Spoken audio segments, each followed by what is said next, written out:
Hi, welcome back to Tiny Classrooms Live. I'm here, Don Zillioux in Taos, New Mexico. And I'm Artie Nathan, the HR guy here in the Adirondack Mountains. And our topic today is a different perspective on handling of COVID. Don? Well, our guests today are Lilli and Maike MaLish, a firm in West Germany that specializes in leadership development and brand development and down the road at the future. So, Lilli, why don't you start us out? Yes, Don and Adi, thanks so much for having us on this talk today. And as you mentioned, we are specialized with our company MaLish on the topic of leadership, and we are totally excited to talk about the current challenges which we have all over the world and the special perspective from the German view, so to say.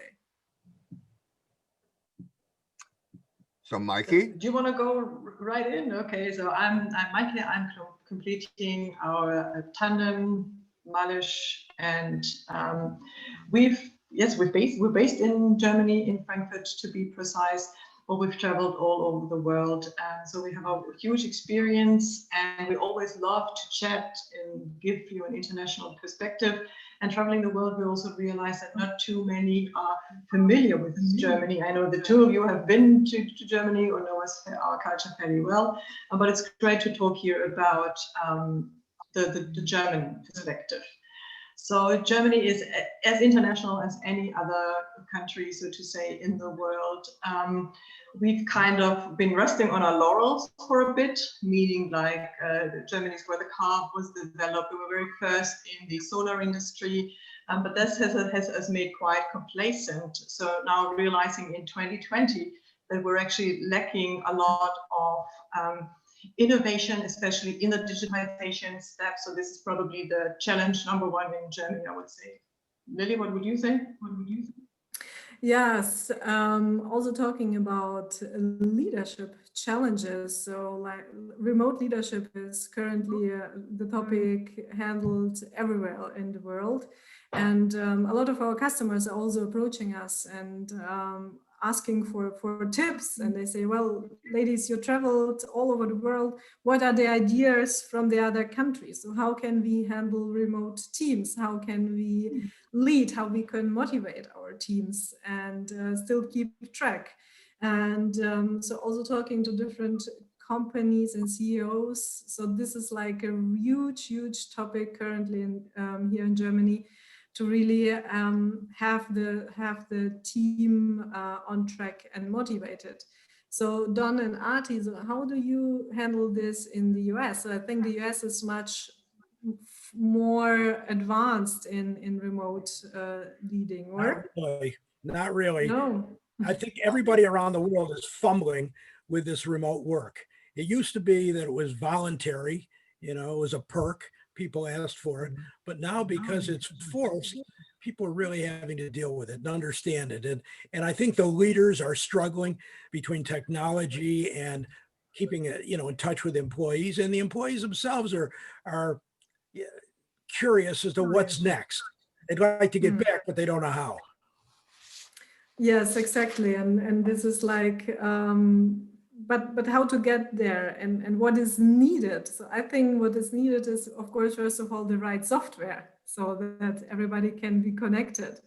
On the other hand, of course, also the knowledge how to use this media. But on the other hand, then there's also an exclusion of employees who are not used to use Zoom or whatever. Maike, what do you think? What is else needed in this situation? Well, a lot of trust in the people, that the motivation that was and the encouragement from the company was big enough, so everyone in the company knows the why. So why the companies are to do what they're doing. Everyone knows their role, so that this is one of the main prerequisites to really lead offline or online and a remote team. And for leaders, it definitely means, from our perspective, to be more creative. So everyone's tired of Zoom, thinking of different ways to lead, to get everyone on board. Why not shoot a video each night, encouraging the employees or giving them updates and feedbacks, but maybe also sharing sorrows or stories, encouraging people to also meet offline, go do a walk in the park and just connect on a social level. We love sending out actually hard copies of anything. So this is like a birthday card or a little gift, a networking gift before actually meeting. So that the challenge we're having, because we're social animals and we're used to interact mostly face on face, and also in Germany, it's kind of, was frowned upon and hardly anyone ever had home office agreements with the employer. So it's really important to combine it both and not use the social touch to people interaction. God, it Yes, sounds familiar. Mike, that was a very interesting thought you just had, Mikey, that we hadn't heard before. Make a video at night for your people. Close your day out with a video to send it out to your employees. That's very creative. Thank you for that. Well, everybody around the world is struggling, trying to figure out what's new. And I think coming up with these different ideas, these different perspectives from around the world are helpful for leaders everywhere. That's I think for they very sure. much are. Close this out for us. Well, Don and I are thrilled to have guests join us for these live conversations. And we're always amazed what we hear and find. It's a big world out there, but seems like we're all in the same boat. So Maike and Lilli, thank you for joining us today. We appreciate your input, and we look forward to having you back here with us again in the future. It would be Thanks so amazing. much. Very soon. Thank you both.